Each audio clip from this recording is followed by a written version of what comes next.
drama reading. I hope you enjoyed my previous videos. Today I'm going to read chapter 11 of the book To Kill a Mockingbird by Harper Lee. When we were small, Jim and I confined our activities to the southern neighborhood.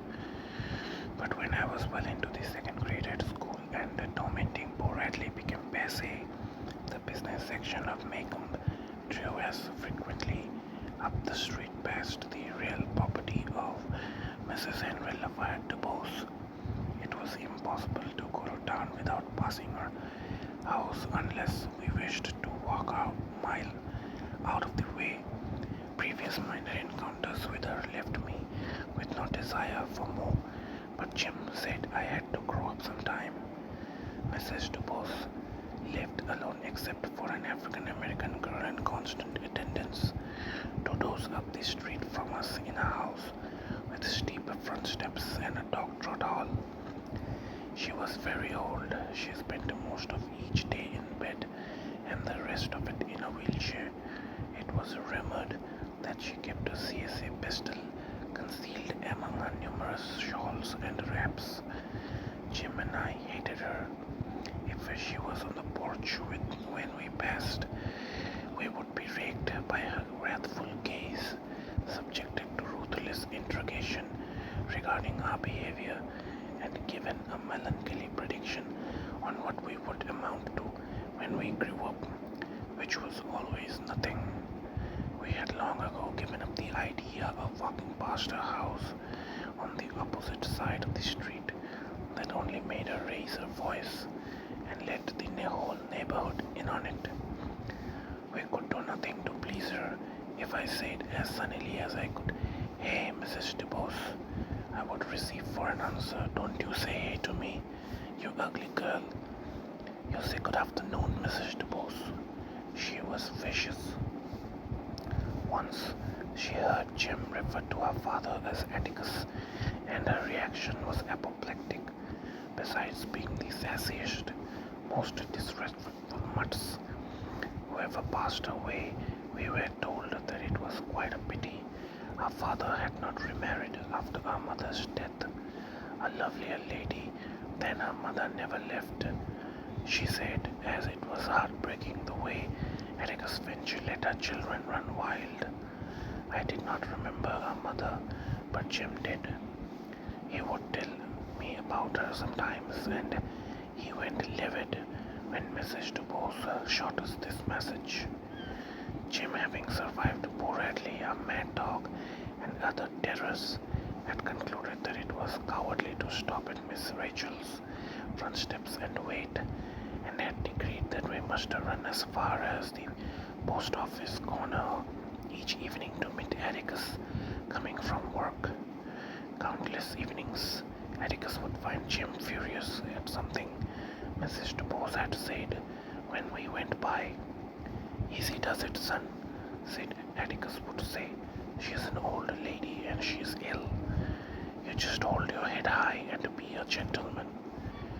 Whatever she says to you, it's your job not to let her make you mad." Jim would say they must not be very sick. She hollered so. When the 3 of us came to her house, Atticus would sweep off his hat, wave gallantly to her and say, "Good evening, Mrs. DuBose. You look like a picture this evening." I never heard Atticus say like a picture of what. He would tell her the courthouse news and would say he hoped with all his heart she'd have a good day tomorrow. He would return his hat to his head, swing me to his shoulders in her very presence, and we would go home in the twilight. It was times like these when I thought my father, who hated guns and had never been to any wars, was the bravest man who ever lived. The day after Jim's 12th birthday, his money was burning up his pockets, so we headed for town in the early afternoon. Jim thought he had enough to buy a miniature steam engine for himself and a twirling pattern for me. I had long had my eye on that pattern. It was at V.J. Elmer's. It was bedecked with sequins and tinsel. It cost 17 cents. It was then my burning ambition to grow up and twirl with the Macomb County High School band. Having developed my talent to where I could throw up a stick and almost catch it coming down, I had caused Calpurnia to deny me entrance to the house every time she saw me with a stick in my hand. I felt that I could overcome this defect with a real pattern, and I thought it generous of Jim to buy one for me. Mrs. DuBose was stationed on our porch when we went by. "Where are you two going this time of day?" she shouted. "Playing hooky, I suppose. I'll just call up the principal and tell him." She put her hands on the wheels of her chair and executed a perfect right face. "Oh, it's Saturday, Mrs. DuBose," said Jim. "Makes no difference if it's Saturday," she said obscurely. "I wonder if your father knows where you are." "Mrs. DuBose, we have been going to town by ourselves since we were this high." Jim placed his hand palm down about 2 feet above the sidewalk. "Don't you lie to me," she yelled. "Jeremy Finch, Maudie Atkinson, told me you broke down a Scuppernong Harbor this morning. She's going to tell your father, and then you'll wish you never saw the light of day. If you aren't sent to the reform school before next week, my name's not DuBose." Jim, who hadn't been near Miss Maudie's Scuppernong Harbor since last summer, and who knew Miss Maudie wouldn't Telericus if he had issued a general denial. "Don't you contradict me," Mrs. DuBose bawled. "And you," she pointed an arthritic finger at me. "What are you doing in those overalls? You should be in a dress and camisole, young lady. You'll grow up waiting on tables if somebody doesn't change your ways. A Finch waiting on tables at the OK Cafe. Ah!" I was terrified. The OK Cafe was a dim organization on the north side of the square. I grabbed Jim's hand, but he shook me loose. "Come on, Scout," he whispered. "Don't pay any attention to her. Just hold your head high and be a gentleman." But Mrs. DuBose held us. Not only a Finch waiting on tables, but one in the courthouse lowing for African Americans. Jim stiffened. Mrs. DuBose shot had gone home, and she knew it. Yes, indeed. What has this world come to when a Finch goes against his raising? "I'll tell you." She put her hand to her mouth. When she drew it away, it trailed a long silver thread of saliva. "Your father's no better than the African Americans and trash he works for." Jim was scarlet. I pulled at his sleeve, and we were followed up the sidewalk by a philippic on our family's moral degeneration, the major premise of which was that half the Finches were in asylum anyway, but if our mother were living, we would not have come to such a state. I wasn't sure what Jim resented most, but I took umbrage at Mrs. DuBose's assessment of the family's mental hygiene. I had become almost accustomed to hearing insults aimed at Atticus, but it was the first one coming from an adult. Except for remarks about Atticus, Mrs. DuBose's attack was only routine. There was a hint of summer in the air.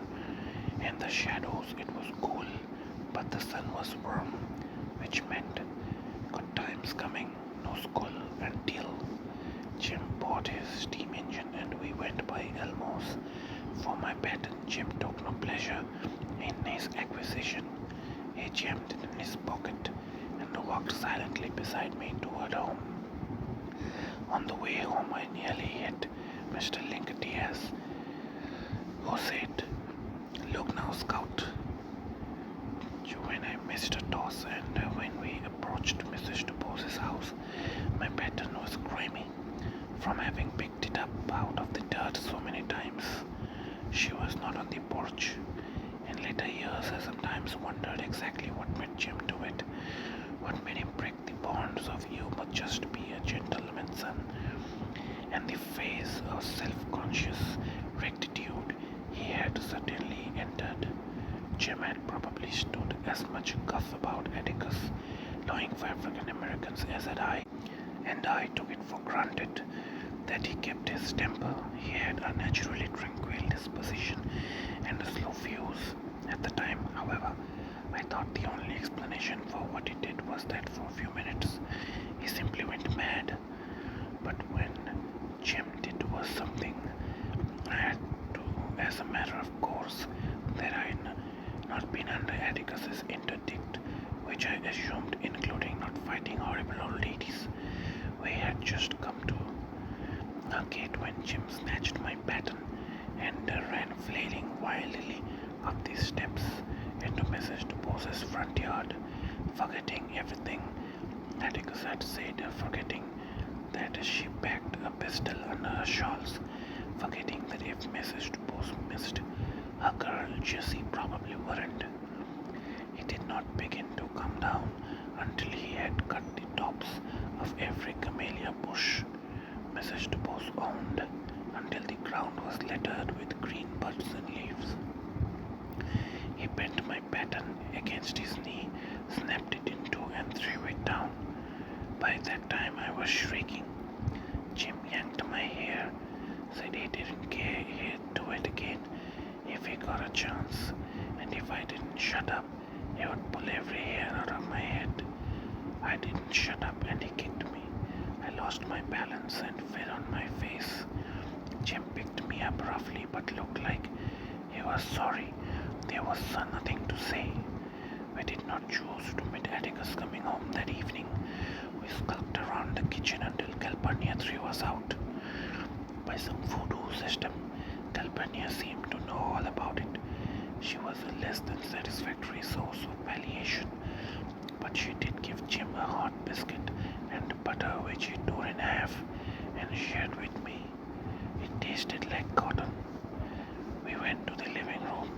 I picked up a football magazine, found a picture of Dixie Howell, showed it to Jim and said, "This looks like you." That was the nicest thing I could think to say to him, but it was no help. He sat by the windows, hunched down in a rocking chair, scowling, waiting. Daylight faded. 2 geological ages later, we heard the soles of Atticus' shoes scrape the front steps. The screen door slammed. There was a pause. Atticus was at the hat rack in the hall, and we heard him call Jim. His voice was like the winter wind. Atticus switched on the ceiling light in the living room and found us there, frozen still. He carried my baton in one hand, its filthy yellow tassel trailed on the rug. He held out his other hand. It contained fat camellia buds. "Jim," he said, "are you responsible for this?" "Yes, sir." "Why do you do it?" Jim said softly. "She said you lord for African Americans and trash. You did this because she said that." Jim's lips moved, but his "yes, sir" was inaudible. "Soon, I have no doubt that you have been annoyed by your contemporaries about me lowing for African Americans, as you say, but to do something like this to a sick old lady is inexcusable.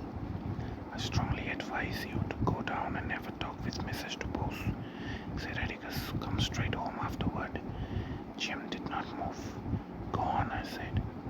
I followed Jim out of the living room. "Come back here," Atticus said to me. I came back. Atticus picked up the mobile press and sat down in the rocking chair Jim had vacated. For the life of me, I did not understand how he could sit there in cold blood and read a newspaper when his only son stood an excellent chance of being murdered with a Confederate Army relic. Of course, Jim antagonized me sometimes until I could kill him, but when it came down to it, he was all I had. Atticus did not seem to realize this, or if he did, he didn't care. I hated him for that, but when you are in trouble, you become easily tired. Soon I was hiding in his lap, and his arms were around me. "You are mighty big to be rocked," he said. "You don't care what happens to him," I said. "You just send him on to get shot at when was doing was standing up for you. Atticus pushed my head under his chin. It's not time to worry yet, he said. I never thought Jim would be the one to lose his head over this. Thought I'd have more trouble with you. I said I didn't see why we had to keep our heads anyway, that nobody I knew at school had to keep his head about anything. Scout, said Atticus, when summer comes, you'll have to keep your head about far worse things. It's not fair for you and Jim. I know that, but sometimes we have to make the best of things. And the way we conduct ourselves when the chip's down, well, all I can say is, when you and Jim are grown, maybe you'll look back on this with some compassion and some feeling that I didn't let you down. This case, Tim Robinson's case, is something that goes to the essence of a man's conscience. Scout, I couldn't go to church and worship God if I didn't try to help that man. Atticus, you must be wrong. How's that? Well, most folks seem to think they're right and you're wrong. They are certainly entitled to think that, and they are entitled to full respect for their opinions, said Atticus. But before I can live with other folks, I've got to live with myself. The one thing that doesn't abide by majority rule is a person's conscience. When Jim returned, he found me still in Atticus's lap. Well, son, said Atticus. He set me on my feet and I made a secret reconnaissance of Jim. He seemed to be all in one piece, but he had a queer look on his face. Perhaps she had given him a dose of chamomile. I cleaned it up for her and said I was sorry, but I ain't, and that I would work on them every Saturday and try to make them grow back out. There's no point in saying you were sorry if you aren't, said Atticus. Jim, she's old and ill. You can't hold her responsible for what she says and does. Of course, I'd rather she'd have said it to me than to either of you, but we can't always have our druthers. Jim seemed fascinated by a rose in the carpet. Atticus, he said, she wants me to read to her. Read to her? Yes, sir. She wants me to come every afternoon after school and Saturdays and read to her out loud for 2 hours. Atticus, do I have to? Stanley, but she wants me to do it for a month. Then he'll do it for a month. Jim planted his big toe delicately in the center of the rose and pressed it in. Finally, he said, Atticus, it's all right on the sidewalk, but inside it's all dark and creepy. There are shadows and things on the ceiling. Atticus smiled grimly. That should appeal to your imagination. Just pretend you were inside the Radley house. The following Monday afternoon, Jim and I climbed the steep front steps to Mrs. DuBose's house and padded down the open hallway. Jim, armed with Ivanhoe and full of superior knowledge, knocked at the second door on the left. Mrs. DuBose, he called. Jessie opened up the wood door and unlatched the screen door. Is that you, Jim Finch? She said. You got your sister with you? I don't know. Let him both in, Jessie, she said to Mrs. DuBose. Jessie admitted us and went off to the kitchen. An oppressive odor met us when we crossed the threshold, an odor I had met many times in rain-rotted grey houses, where there are coal oil lamps, water dippers, and unbleached domestic sheets. It always made me afraid, expectant, watchful. In the corner of the room was a brass bed, and in the bed was Mrs. DuBose. I wondered if Jim's activities had put her there, and for a moment I felt sorry for her. She was lying under a pile of quilts and looked almost friendly. There was a marble-topped washstand by her bed. On it were a glass, with a teaspoon in it and a red ear syringe, a box of absorbent cotton, and a steel alarm clock standing on three tiny legs. "So you brought that dirty little sister of yours, did you?" was a greeting. Jim said quietly. "My sister ain't dirty and I ain't scared of you," although I noticed his knees shaking. I was expecting a tirade, but all she said was, "You're my compensating Jeremy." Jim sat down in a cane-bottom chair and opened Ivanhoe. I pulled up another one and sat beside him. "Come closer," said Mrs. DeBose. "Come to the side of the bed." We moved our chairs two forward.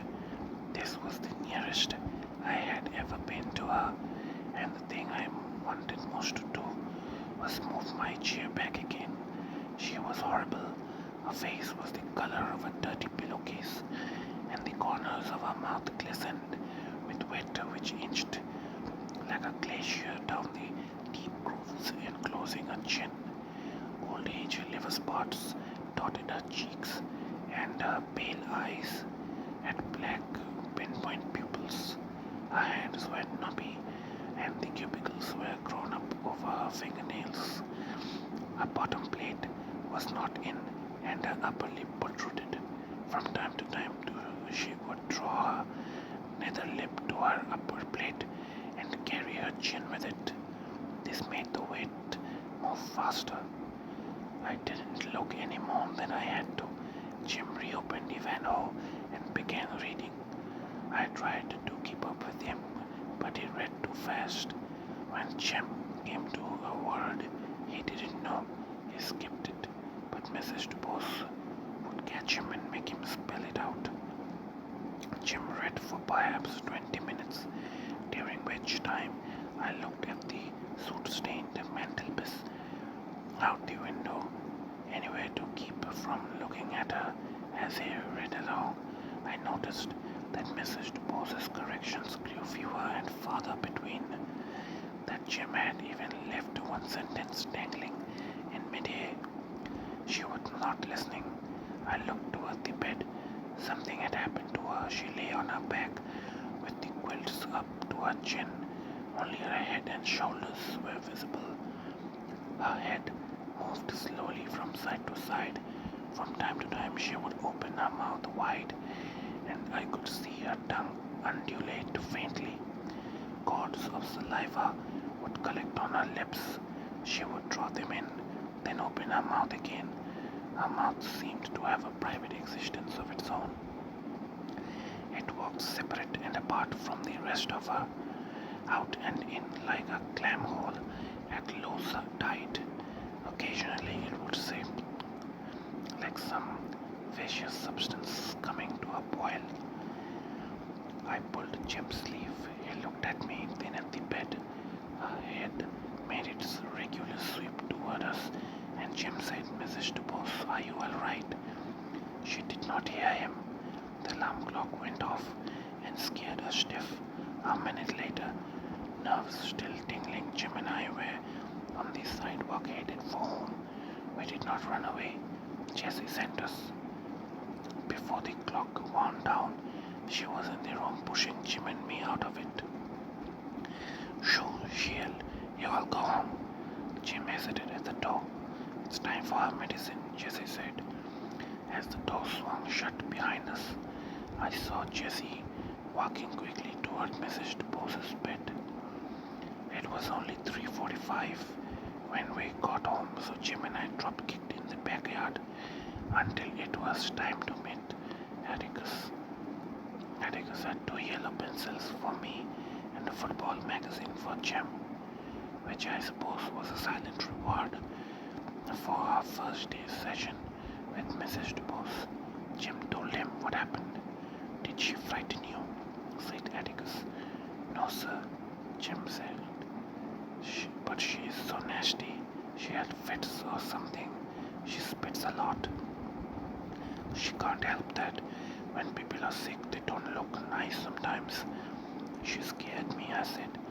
Atticus looked at me over his glasses. "You don't have to go with Jim, you know."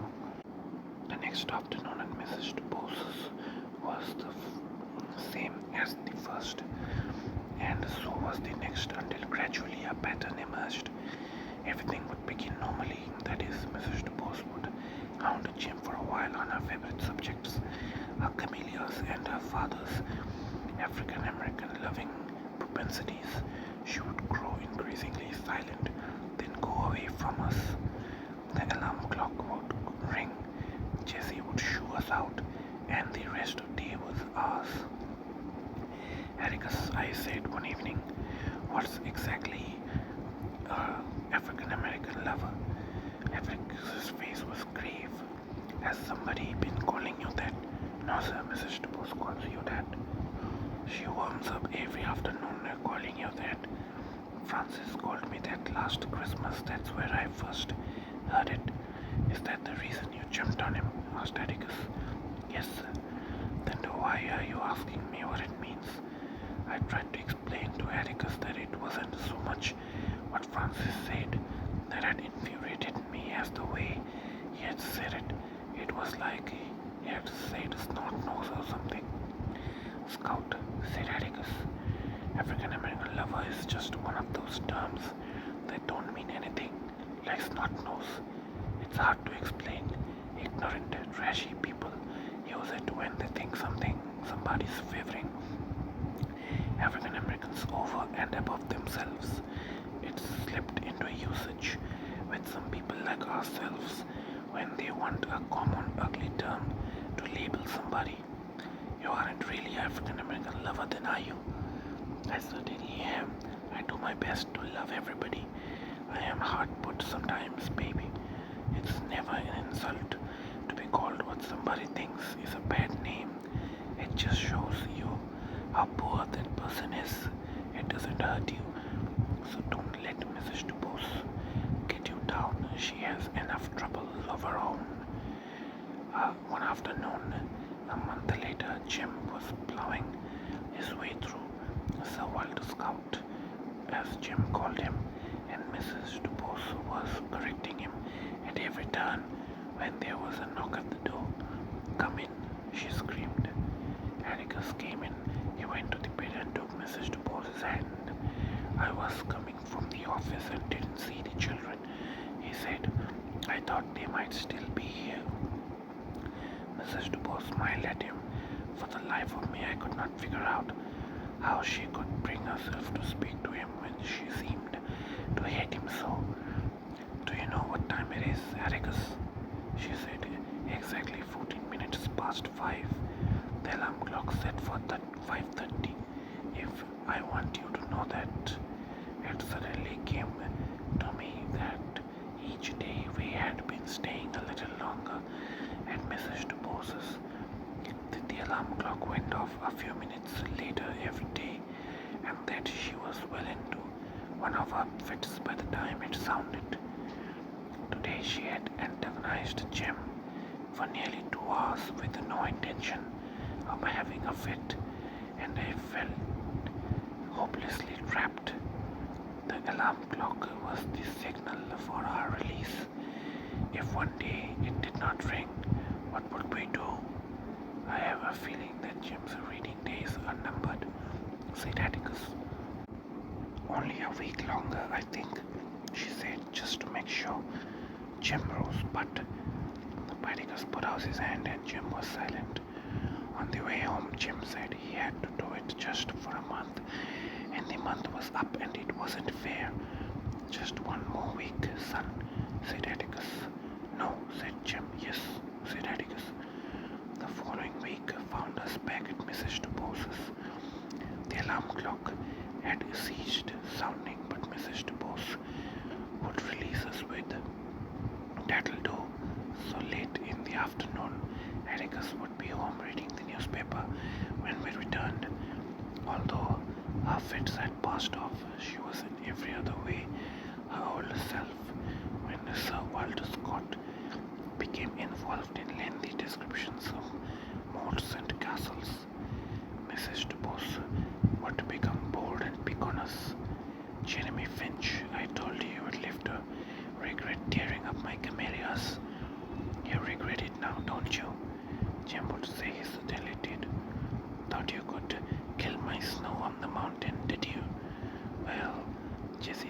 the tops growing back out. Next time you will know how to do it right, won't you? You'll put it up by the roots, won't you? Jim would say he certainly would. Don't you mutter at me, boy. You hold up your head and say, yes, ma'am. Don't guess you feel like holding it up, though, with your father, what he is. Jim's chin would come up, and he would gaze his Mrs. Dubose with a face devoid of resentment. Through the weeks, he had cultivated an expression of polite and detached interest, which he would present to her in answer to her most burt-curdling inventions. At last, the day came when Mrs. Dubose said, "That'll do." One afternoon, she added, "And that's all. Good day to you." It was over. We bounded down the sidewalk on a spree of sheer relief, leaping and howling. That spring was a good one. The days grew longer and gave us more playing time. Jim's mind was occupied mostly with the vital statistics of every college football player in the nation. Every night Atticus would read us the sports pages of the newspapers. Alabama might go to the Rose Bowl again this year, judging from its prospects. Not one of those whose names we could pronounce. Atticus was in the middle of Windy Seaton's column one evening when the telephone rang. He answered it, then went to the head rack in the hall. "I'm going down to Mrs. Dubose's for a while," he said. "I won't be long." But Atticus stayed away until long past my bedtime. When he returned, he was carrying a candy box. Atticus sat down in the living room and put the box on the floor beside his chair. "What she want?" asked Jim. We had not seen Mrs. Dubose for over a month. She was never on the porch anymore when we passed. "She's dead, son," said Atticus. "She died a few minutes ago." "Oh," said Jim. Well is right," said Atticus. "She's not suffering anymore. She was sick for a long time, son. Didn't you know what her fits were?" Jim shook his head. "Mrs. Dubose was a morphine addict," said Atticus. "She took it as a painkiller for years. The doctor put her on it. She had spent the rest of her life on it and died without so much agony, but she was too contrary." "Sir," said Jim, "Atticus said just before your escapade, she called me to make a will. Dr. Reynolds told her she had only a few months left. Her business affairs were in perfect order, but she said there's still one thing out of order." "What was that?" Jim was perplexed. "She said she was going to leave this world beholden to nothing and nobody.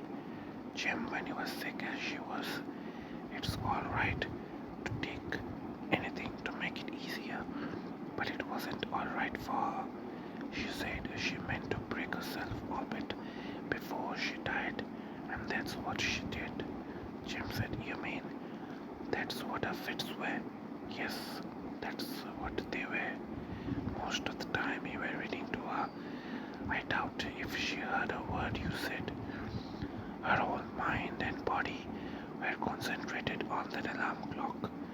If you hadn't fallen into her hands, I would have made you go read to her anyway." "It may have been some distraction. There was another reason." "Did she die free?" asked Jim, as the mountaineer and Atticus.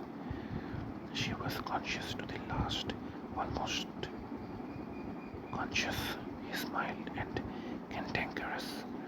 She still disapproved heartily of my doings and said I would probably spend the rest of my life bailing you out of jail.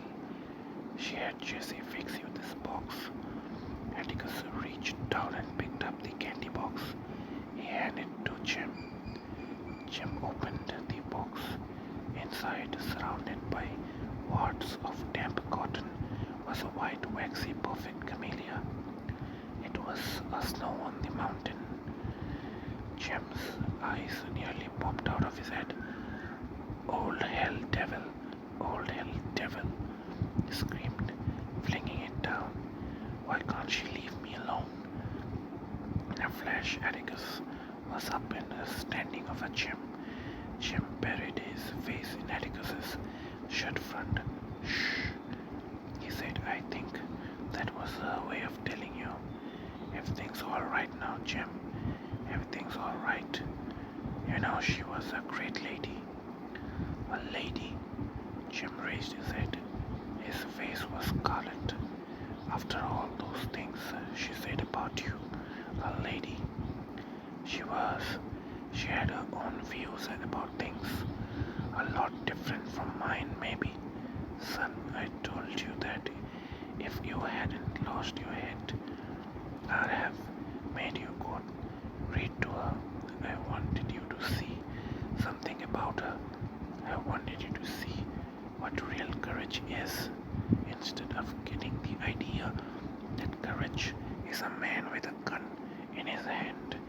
It's when you know you are licked before you begin, but you begin anyway, and you see it through no matter what. You really win, but sometimes you do possess to boast one all 98 pounds of her. According to her views, she died beholden to nothing and nobody. She was the bravest person I ever knew. Jim picked up the candy box and threw it in the fire. He picked up the camellia, and when I went off to bed, I saw him fingering the white petals. Atticus was reading the paper.